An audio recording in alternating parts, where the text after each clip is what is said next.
Assalamualaikum warahmatullahi wabarakatuh. Alhamdulillahirabbil alamin wassalatu wassalamu ala nabiyyina Muhammadin wa ala alihi wa sahbihi ajma'in amma ba'd. Alhamdulillah, segala syukur senantiasa kita panjatkan kepada Allah Subhanahu wa taala yang mana sampai pagi hari ini kita masih diberikan kenikmatan oleh Allah Subhanahu wa taala untuk bisa memasuki hari yang ke-25, hari ke-25 bulan Ramadan, yaitu sudah memasuki 10 hari terakhir pada bulan Ramadan.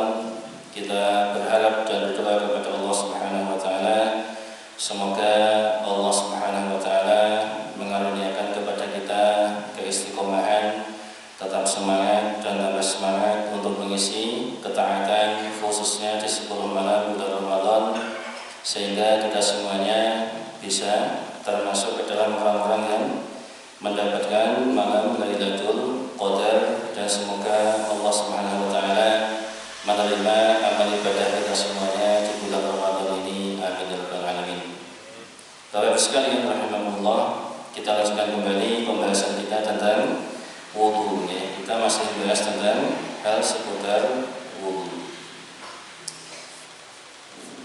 yaitu pembatal wudu. Jadi sekarang kita akan bahas sedikit tentang pembatal wudu. Kalau kemarin kita sudah bahas tentang tata cara wudu, kemudian sunnah-sunnah wudu, sekarang kita bahas tentang apa saja pembatal wudu. Yang pertama yaitu apa-apa yang keluar dari dua jalan, yaitu qubul dan dubur. Jadi apa saja yang keluar dari dua jalan Bapak sekalian, yaitu kemaluan atau dubur, yaitu baik berupa air seni, kemudian kotoran, tinja, kemudian termasuk buang angin kentut, baik yang bersuara maupun yang tidak. Karena kentut itu ada dua macam, ada yang bersuara dan yang tidak. Makanya semuanya dapat membatalkan wudu. Di antara dalilnya Bapak sekalian rahimakumullah, yaitu sabda Nabi sallallahu alaihi wasallam, beliau bersabda, la tuqbalu sholatu ahadikum idza ahdatsa hatta tawadda.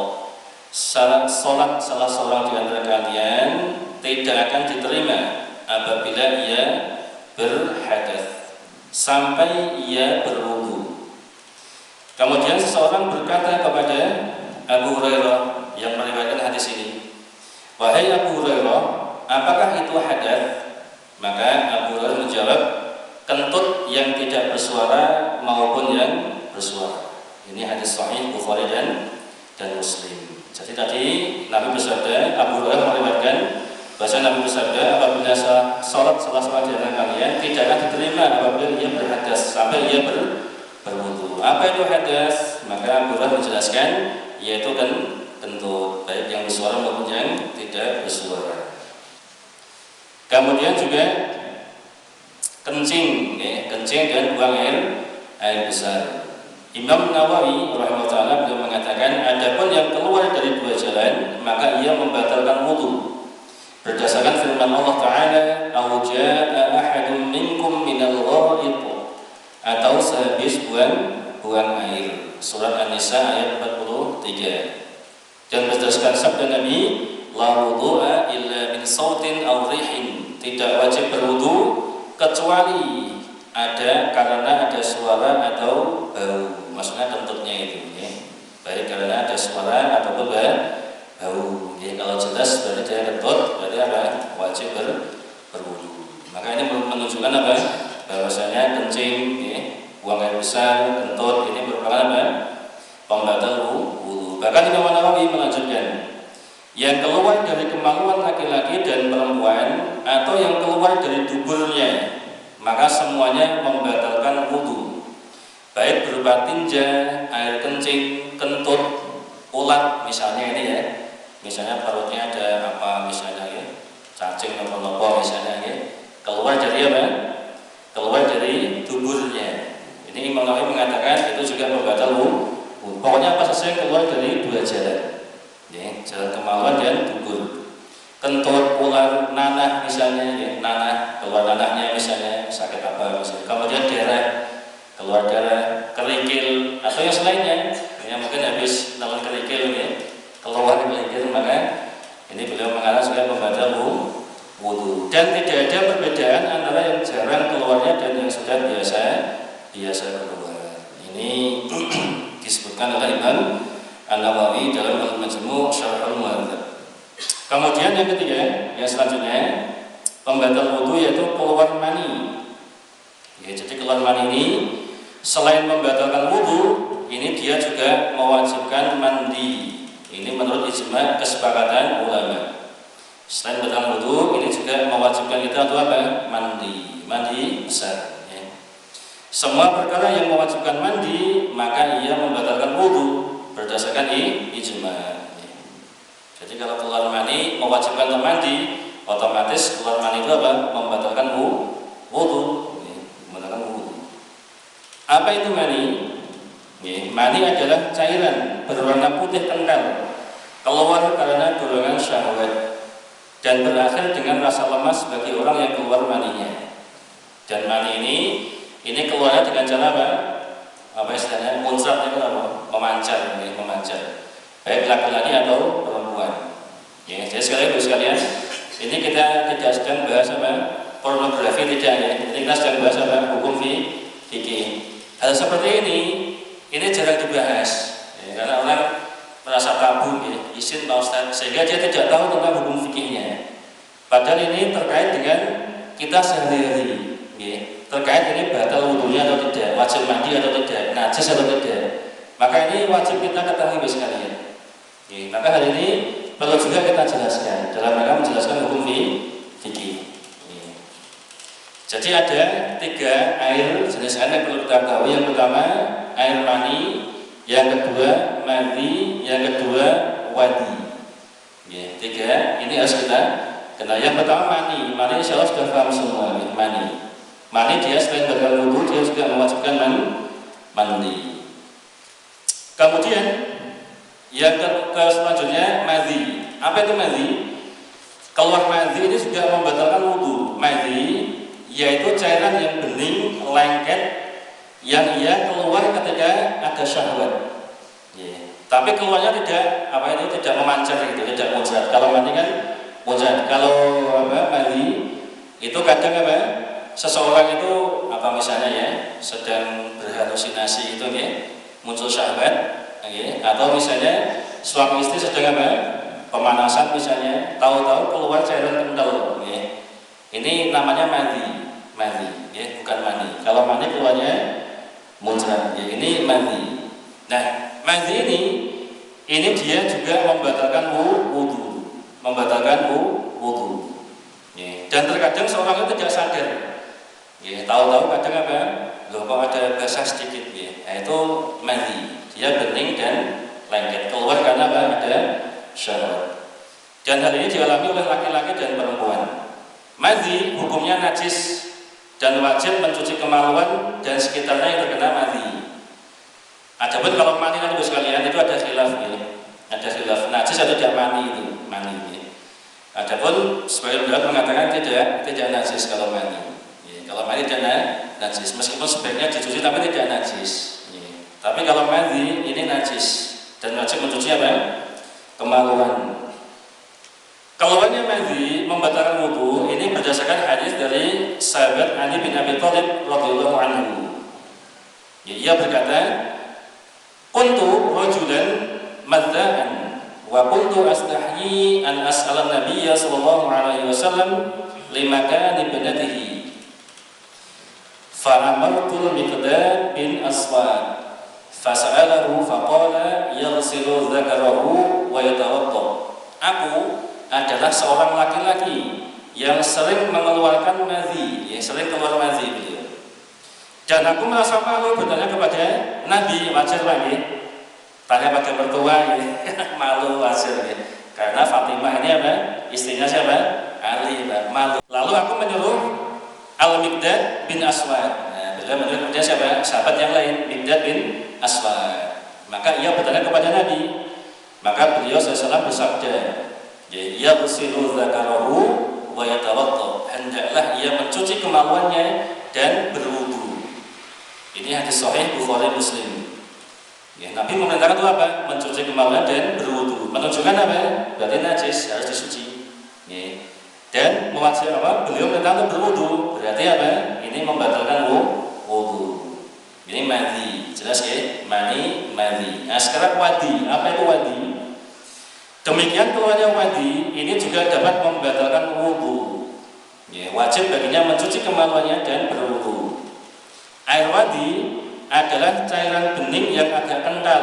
Biasanya keluar setelah selesai buang air kecil. Ya, kalau kita habis buang air kecil loh sekalian, kadang itu ada terakhir itu kayak apa? Ada sisa kayak ini cairan apa? Kental gitu ya. Paham ya? Nah itu wadi. Biasanya keluar setelah apa? Kencing. Ya, makanya kalau kencing diselesaikan sampai tuntas ya sekalian. Ya, kemudian dicuci yang bersih. Ya. Nah wadi ini najis juga ya sekalian. Dan wajib membersihkan kemaluan dan sekitar yang terkena najis. Sahabat Ibnu Abbas radhiyallahu anhu beliau mengatakan, al-mani wal wadi wal madhi, ammal mani fa huwa alladhi minhu al-ghusl. Wa ammal wadi wal madhi faqala igsil dzakaraka aw madzakaraka wa tawadda wudu'aka lis-shalah. Mani, wadi dan madhi. Mani itulah yang menyebabkan wajibnya mandi. Adapun wadi dan madhi, Nabi bersabda, cucilah kemaluanmu atau daerah sekitarnya, lalu berwudulah seperti wudumu untuk sholat. Jadi kalau mani selain membatalkan wudu, dia juga mewajibkan untuk mandi. Tapi kalau madhi dan wadi, dia tidak sampai mewajibkan mandi. Cukup apa? Dicuci kemaluannya, kemudian berwudu. Tidak sampai mewajibkan mandi. Nah itu bedanya. Ya. Kemudian selanjutnya, yaitu tidur pulas, ya sampai tidak sadar diri. Ya, kalau bahasa kita angkler, ya. Kalau tidurnya sampai angkler, ya, maka ini apa? Membatalkan wudu. Baik ia dalam keadaan duduk ataupun apa? Berbaring. Dari sahabat Ali bin Abi Thalib radhiyallahu anhu yang berkata, Rasulullah SAW bersabda, al-ainu wika'us sah, faman nama falyatawadda. Mata itu pengikat tubuh, maka siapa saja yang tidur hendaknya ia berwudu. Ini hadis hasan riwayat Imam Ahmad, Abu Dawud dan yang lainnya. Apa maksudnya mata pengikat tubuh? Maksudnya adalah selama mata kita terbuka sekalian, kita nggak tidur, maka dia mesti apa? Bisa merasakan apa yang keluar dari tubuh itu maksudnya. Tapi kalau orang tidur pulas, dia nggak akan merasakan, ngentut pura kan nggak merasakan. Tapi kalau selama kita mata terbuka, kita masih bisa merasakan ngentut atau tidak. Makanya dimaksud dalam sini apa? Mata itu pengikat tubuh. Ya. Makanya kalau tidur terlelap, ya sampai angker sekalian, maka kita wajib wudu lagi. Nah, apa batasannya? Tidur itu terlelap atau tidak? Ya, dijelaskan bahasanya, ya, di antara tandanya, ya, yaitu dia tidur, ya, sampai tidak sadar dan ia tidak mendengarkan suara. Ya, jadi kalau misalnya Jumatan itu Pak, ya sering ya, ada orang tidur kok sampai ngorok Pak. Nah, itu berarti angkur nih Pak. Kalau bangun itu hati-hati Pak, itu dikan wudu mulai. Mas, wudu dah Mas, itu batal sampai angkur soalnya. Tapi kalau kita tidur, kita sayup-sayup masih apa? Sekedar beliut-beliut gini ya. Kita masih mendengar apa? Sayup-sayup terdengar suara khotib. Itu berarti belum sampai angkur Pak. Ya, itu tidak sampai membatalkan wudu. Tapi kalau sudah ngorok misalnya, kemudian dia pegang apa misalnya pulpen ya, terus jatuh sampai pulpennya, itu berarti angkur Pak. Sudah lelap itu Pak. Sampai sesuatu jatuh. Nah ini diantara apa? Diantara tanda ya, orang itu angkur. Yang paling jelas yang ngorok tadi Pak. Itu sering ya kita Jumatan sebelah kita ngorok itu Pak. Itu berarti sudah angkur itu Pak. Meskipun duduk, ya, maka pendapat yang lebih kuat apa?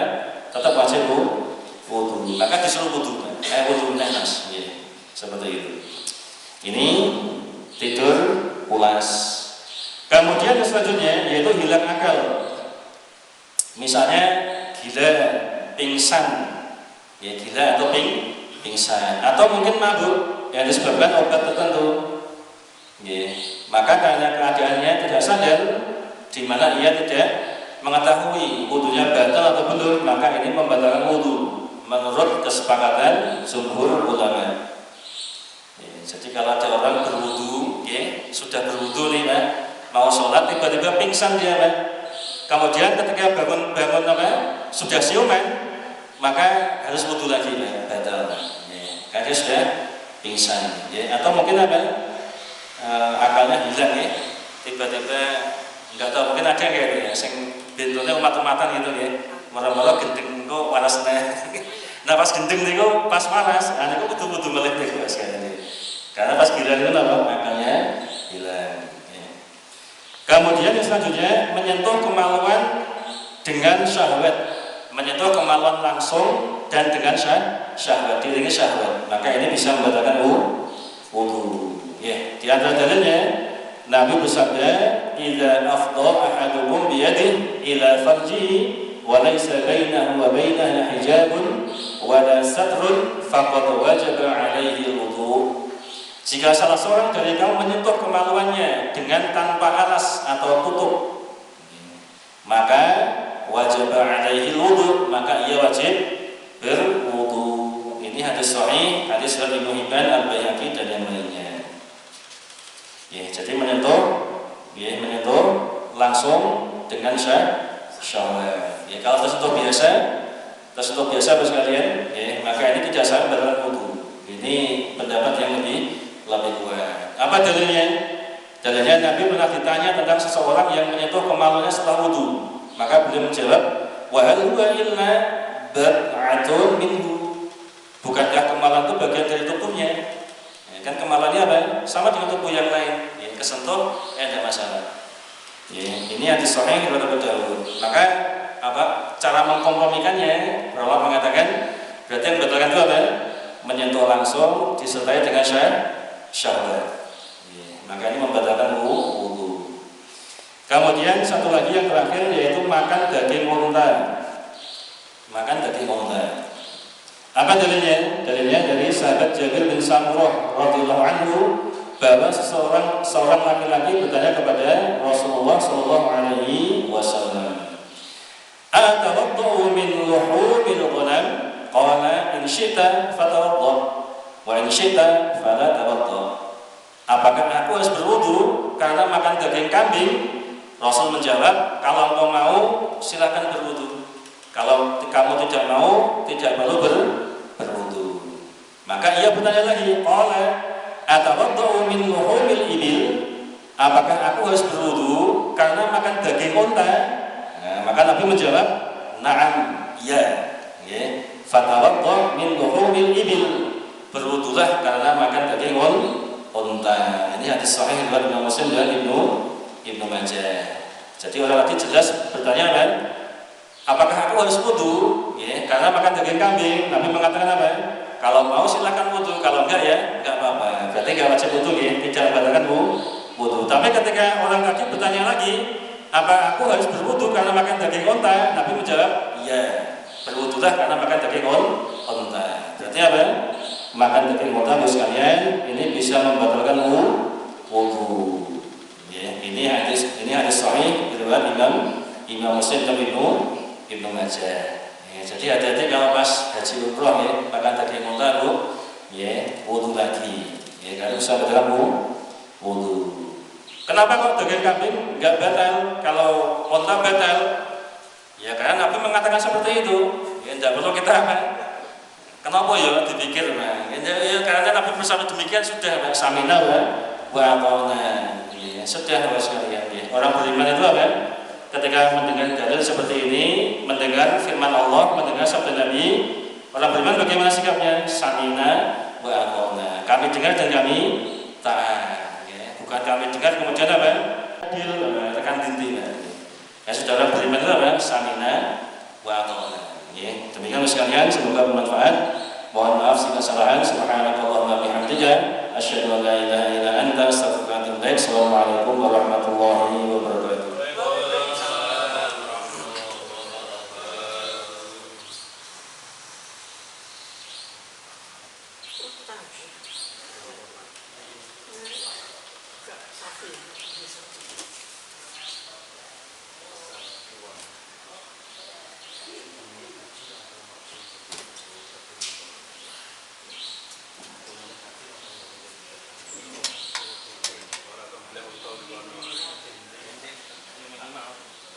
Saya aku bapak kata ngaji nih buat apa?